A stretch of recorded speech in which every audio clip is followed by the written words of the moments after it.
संसार में अनंत प्राणी हैं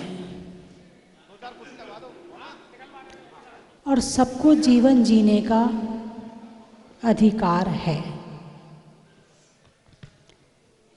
लेकिन फिर भी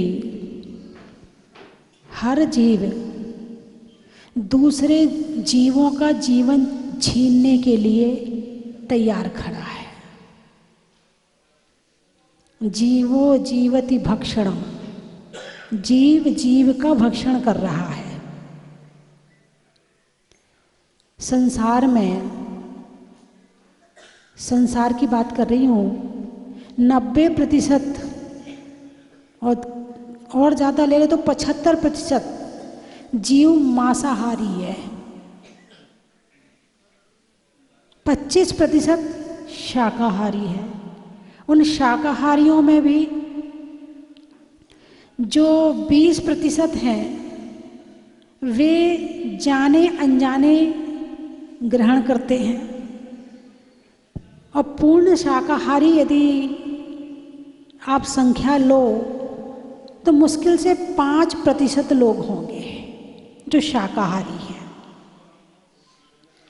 आप लोग शाकाहारी हैं कि मांसाहारी हैं? अरे बोलिए ना। आप कहोगे माता जी कैसी बात करती हो, आपको पता नहीं हम जैनी हैं, हम मांसाहारी कैसे हो सकते हैं? हम बिल्कुल मांसाहारी नहीं हैं। कहीं जाने अनजाने में तो नहीं हो रहा है? आप लोग मैगी खाते हैं? कौन कौन नहीं खाता?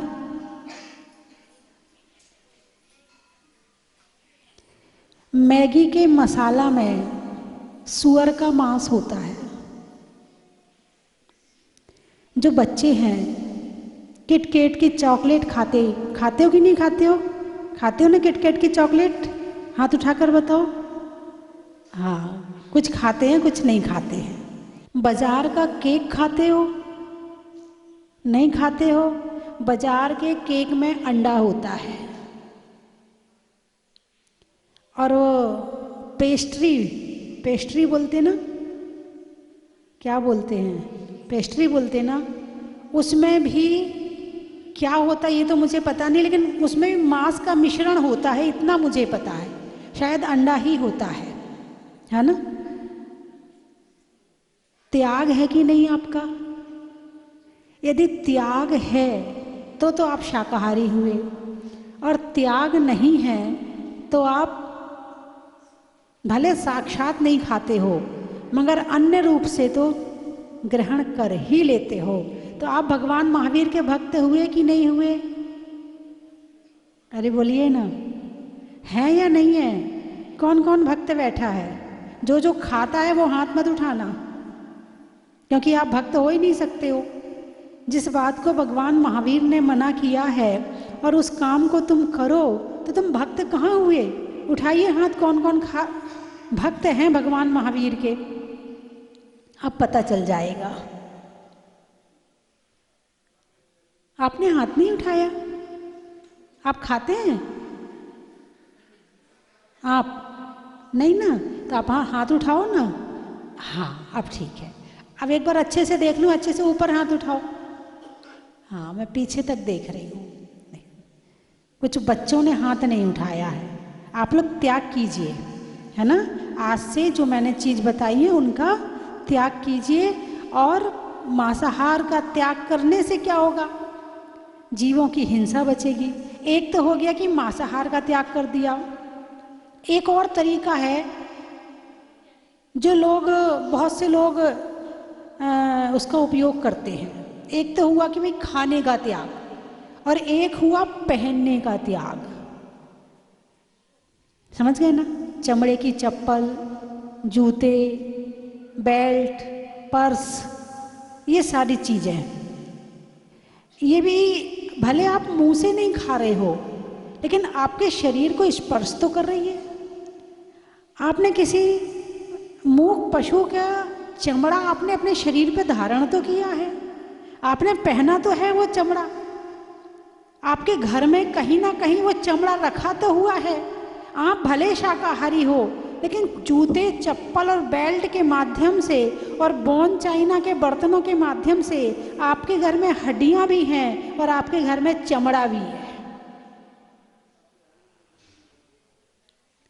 और यदि कोई देव आपकी परीक्षा करने आए, ये शाकाहारी का घर है या, तो आपका घर किस गिनती में आएगा?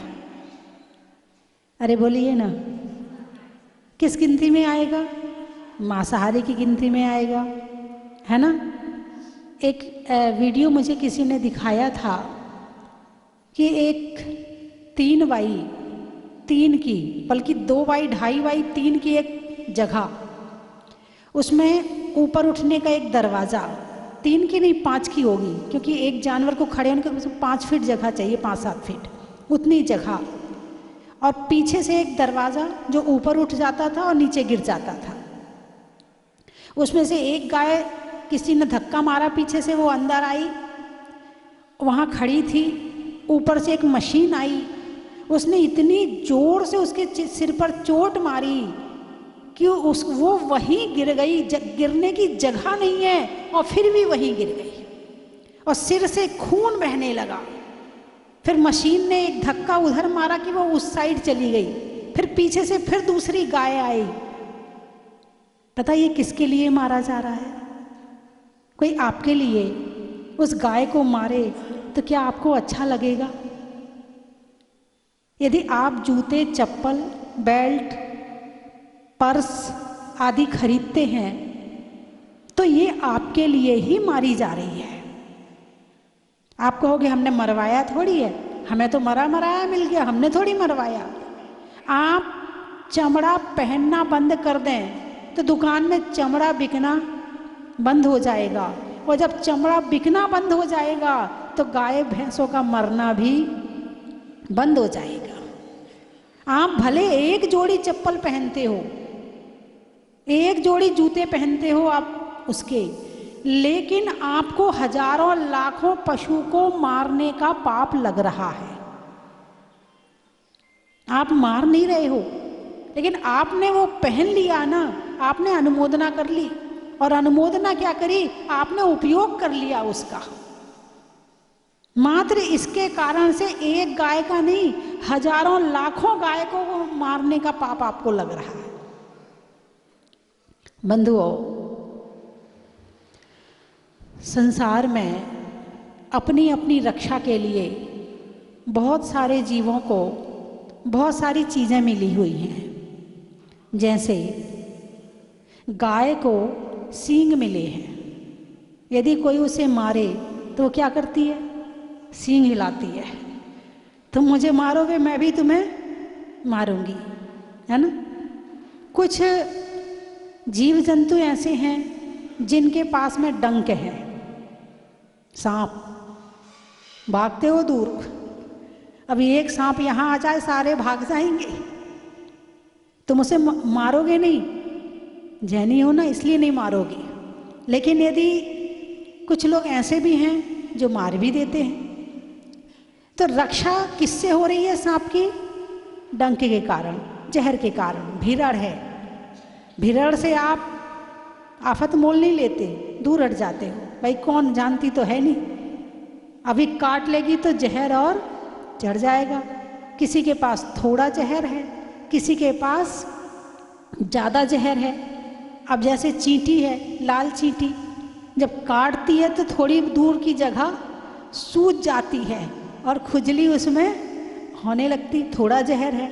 मच्छर है, मच्छर काटता है तो मच्छर के काटने पे भी उसमें जितना हल्का फुल्का रहता है उसके हिसाब से खुजली चलने लगती है। सांप के पास में ज़्यादा जहर है तो वो मार ही देता है बिल्कुल। इसलिए इन सब जीव जंतु अपनी रक्षा के लिए इन सब चीज़ें उनको मिली हुई है, डंक मिला है, जहर मिला है। हाथी है, हाथी को अपनी रक्षा के लिए क्या है? सूंड है। और गधे को अपनी रक्षा के लिए क्या है? उसके पास सींग नहीं है, क्या है आप बताइए? लत्ती है। उसे क्या कहते हैं? लत्ती। दुलत्ती, है ना। कहते हैं कि हाथी के अगाड़ी से और गधे की पिछाड़ी से दूर रहना चाहिए। हाथी के आगे जाओगे तो सूंड से उठा के पटक देगा, और गधे के पीछे जाओगे तो लात मार के तुम्हें ऐसी लत्ती मारेगा कि तुम्हारी हड्डी तोड़ देगा। तो सबको अपनी अपनी रक्षा के लिए कुछ ना कुछ मिला हुआ है। कुछ जानवर ऐसे हैं कि जिन्हें दांत मिले हैं, उनके काटने से डरते हो। कुत्ता है, काट ना ले, दूर रहते हो। अभी काट लेगा तो 14 इंजेक्शन लगवाने पड़ेंगे, है ना।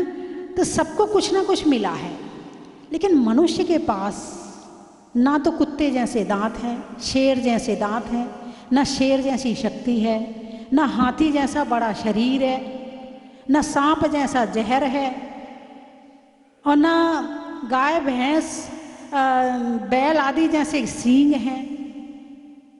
अरे बोलिए ना, नहीं है ना। फिर ऐसा क्या है इस इंसान के पास में जो कि ये सबके ऊपर शासन कर रहा है? हाथी के ऊपर बैठ गया क्या? हाथी को अपने हिसाब से चला रहा है। हाथी का वजन कितना? 2000 तो होगा, 1-2 किलो है। और मनुष्य का, हाथी पर बैठने वाले का वजन कितना? क्या कहते हैं, अकल बड़ी या भैंस। मनुष्य के पास में क्या है? अकल है। इसलिए इसने सारा जग जीत लिया है, इसलिए इसने सारी दुनिया के ऊपर शासन कर लिया है। इसलिए ये छोटा सा मनुष्य सारी दुनिया को अपने हिसाब से चला रहा है। इतना सब कुछ जहर नहीं है, इसके पास में सींग नहीं है, इसके पास में सूंड नहीं है। सूंड तो है लेकिन वो छोटी वाली है। नाक है ना, वो लंबी हो जाए तो सूंड बन जाएगी, और छोटी हो जाए तो नाक बन जाएगी। तो है तो सब कुछ इसके पास में। इसके पास जहर भी है, इसके पास सींग भी है, इसके पास में दांत भी हैं, इसके पास में नाखून भी है। लेकिन ये दिमाग वाले नाखून से काटता है, और ऐसा काटता है कि कुत्ते के नाखून वाला तो 14 इंजेक्शन लगा के ठीक हो जाता है, मगर मनुष्य का काटा हुआ वो इंजेक्शन भी काम नहीं करते उसमें। वह तड़पने के अलावा और कुछ नहीं रह जाता है। ऐसी बात बोलता है, वो बातों से काटता है, बातों से डांटता है, बातों से जहर बांटता है, और बातों से सींग मारता है।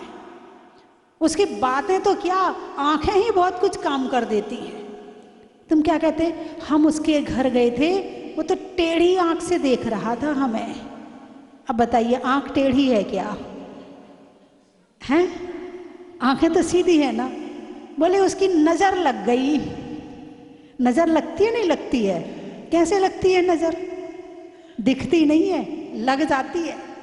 कहते हैं नजर तो पत्थर को भी तोड़ देती है। ऐसी कहावत है या नहीं है?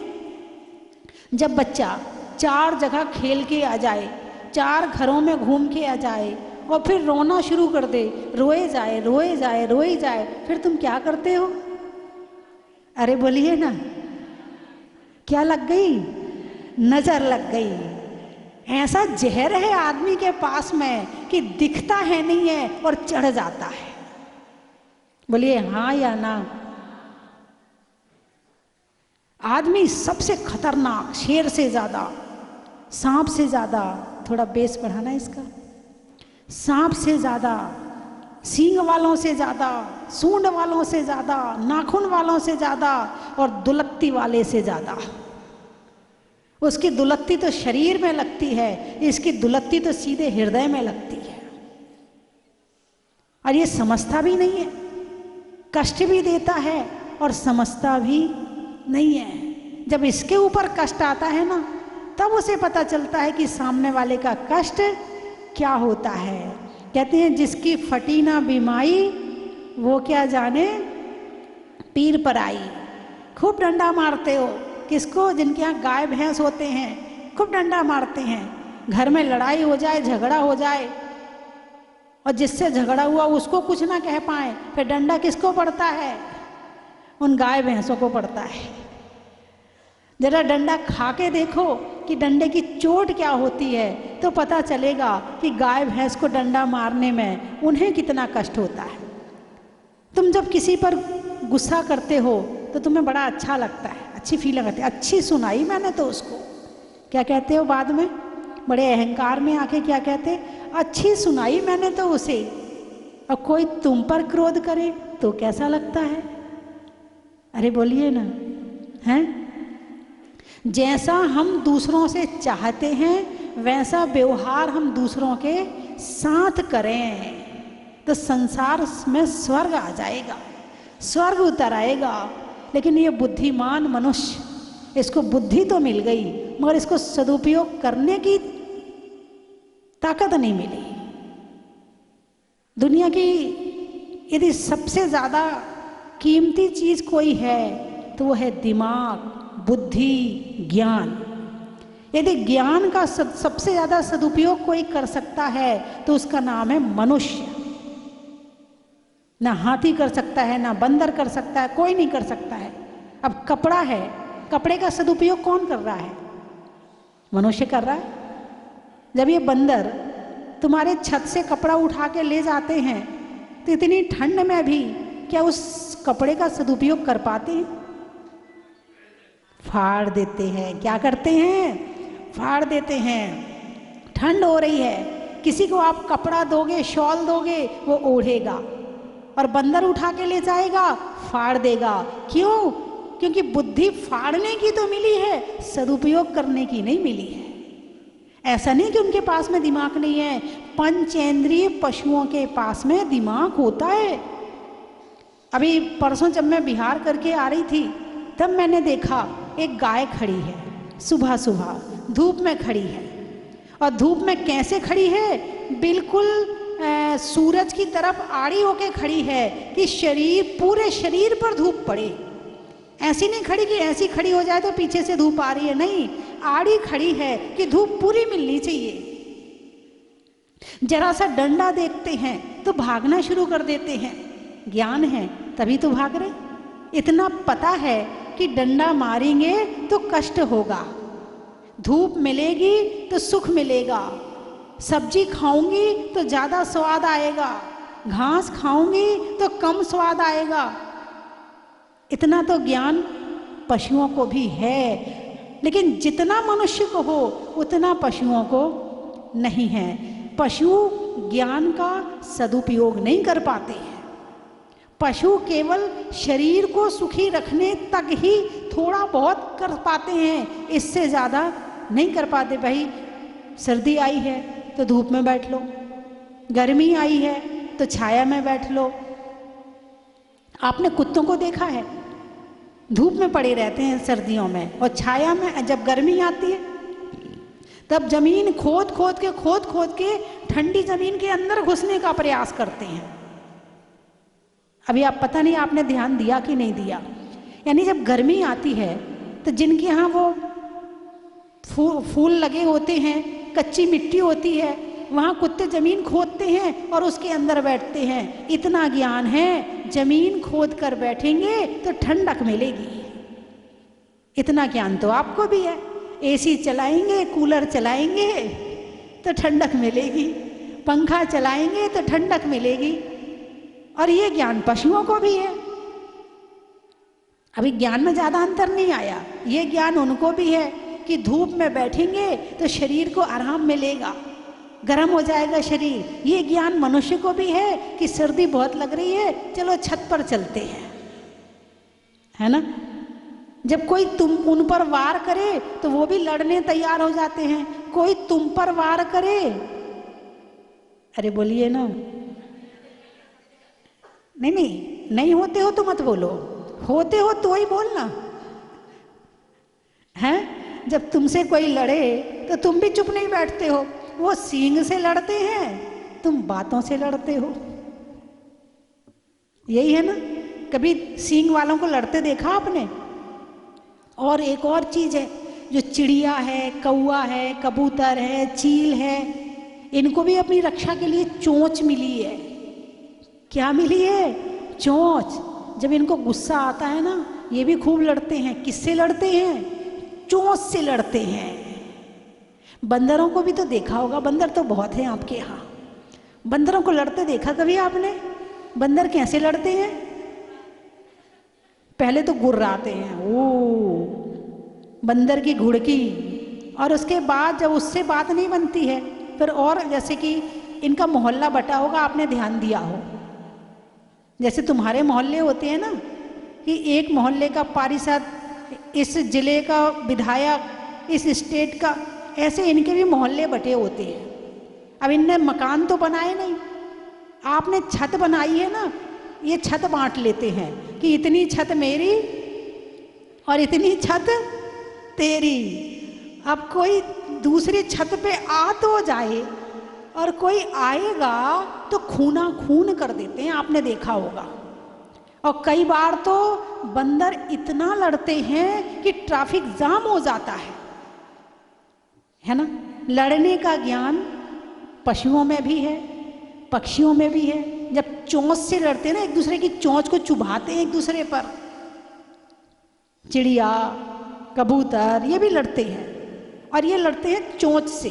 और चोंच इतनी पैनी, इतनी तीखी, इतनी कठोर होती है कि वो सामने वाले के पशु पक्षी पे चुभ जाती है। तो लड़ने का ज्ञान पशु पक्षियों को भी है।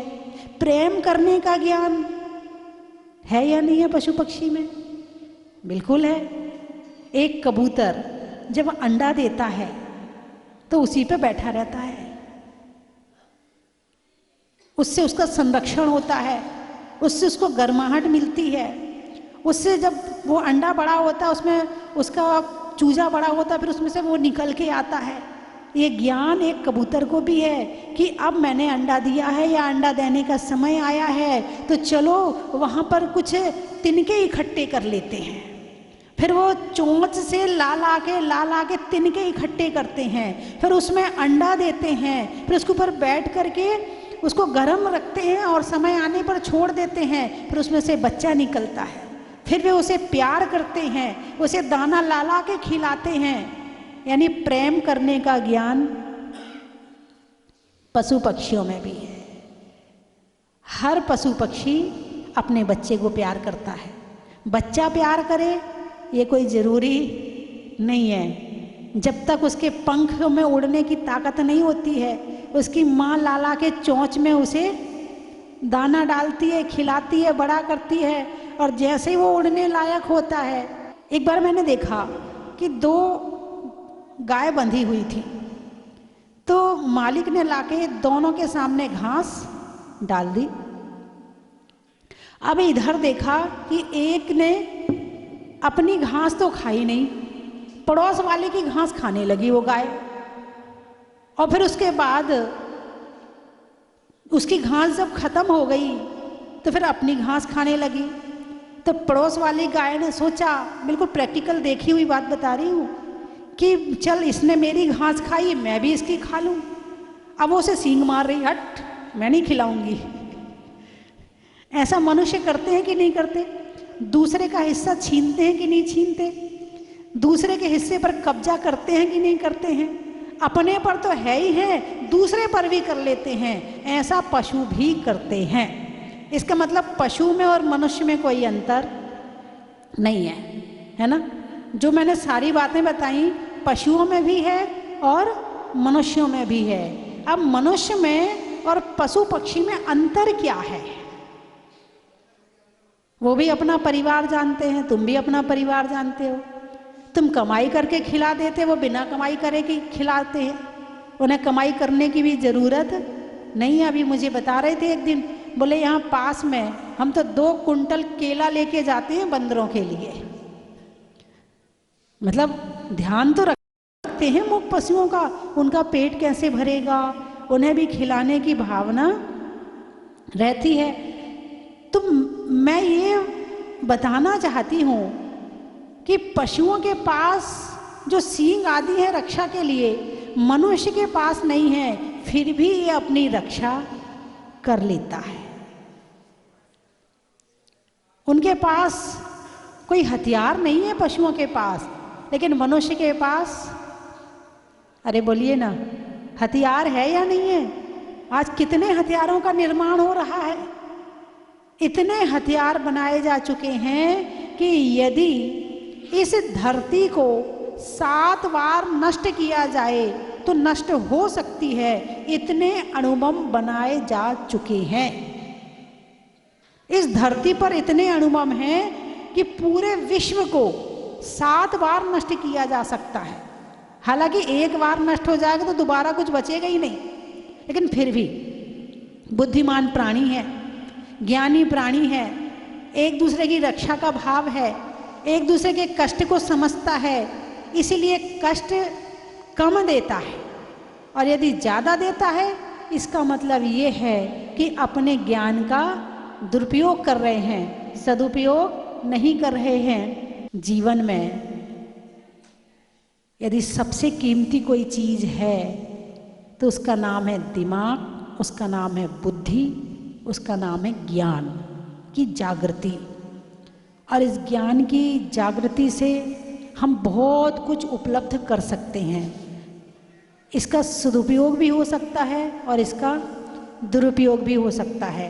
क्रोध करना बुद्धि का सदुपयोग है या दुरुपयोग है?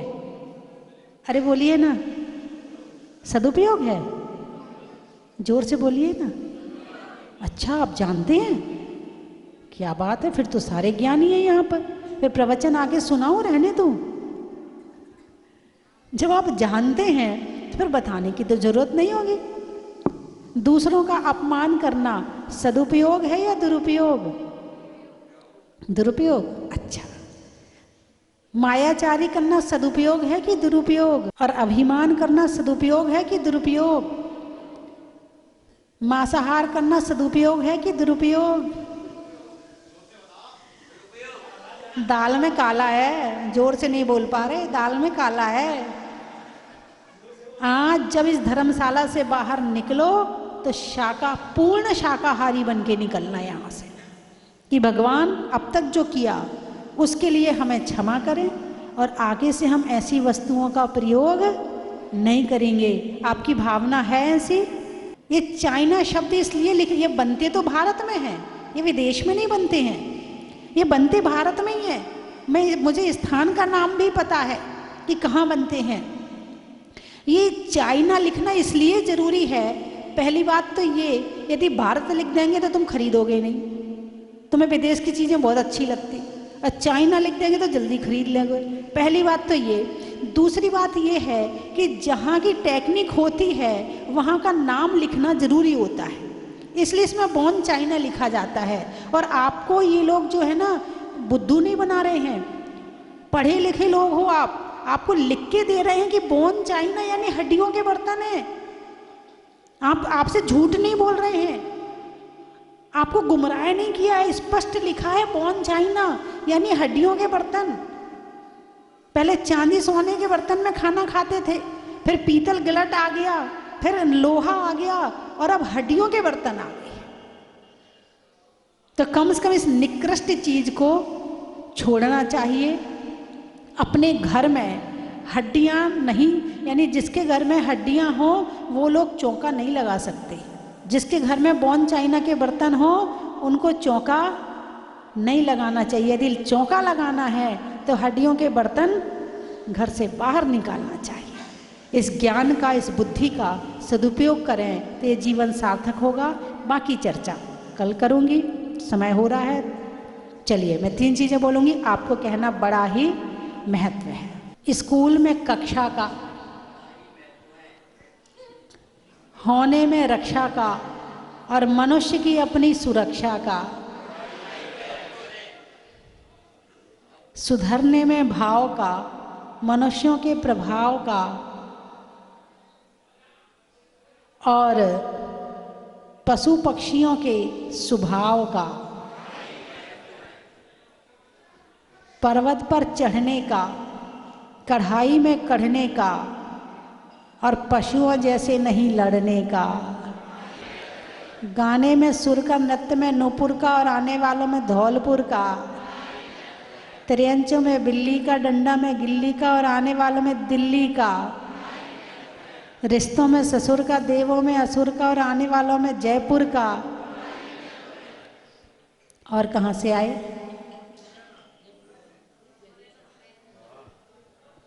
मनिया, मुरैना। अच्छा, अनाज में चना का, गर्मी में पन्ना का और आने वालों में मुरैना का। वचन सुनने में पारस चैनल का।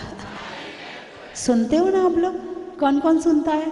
फूल में कली का, तपस्या में बाहुबली का और आज की रैली का। रोटी में घी का, हरियाणा में जी का और तीर्थों में सब में शिखर जी का। बोलिए 24 भगवान की।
चन की थाल को सजाओ रे आज, रत्नों की थाल को भर लाओ रे आज। आओ आओ करे रे गुणगान आरती भगवन की। आओ आओ करे गुणगान आरती भगवन की। आओ आओ करे रे गुणगान आरती भगवन की।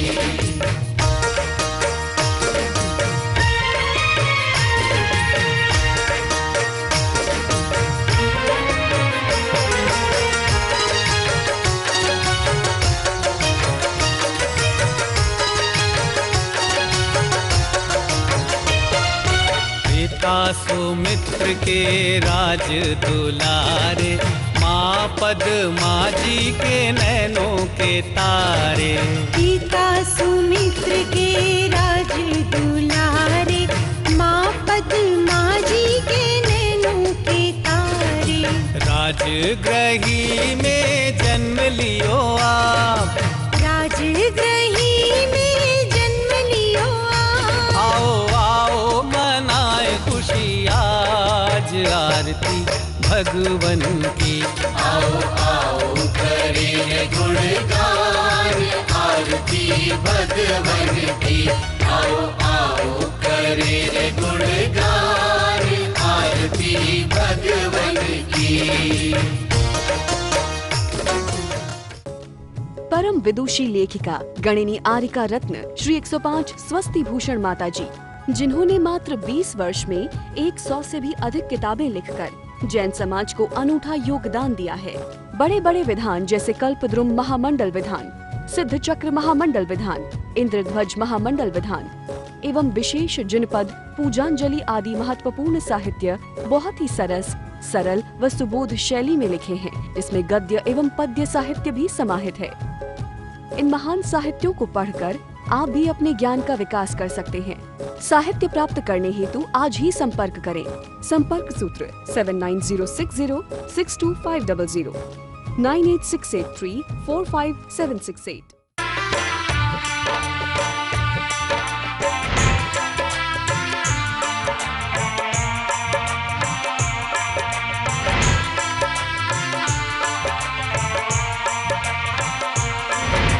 चलो रे चलो रे चलो चलो रे चलो रे चलो चलो जहाजपुर।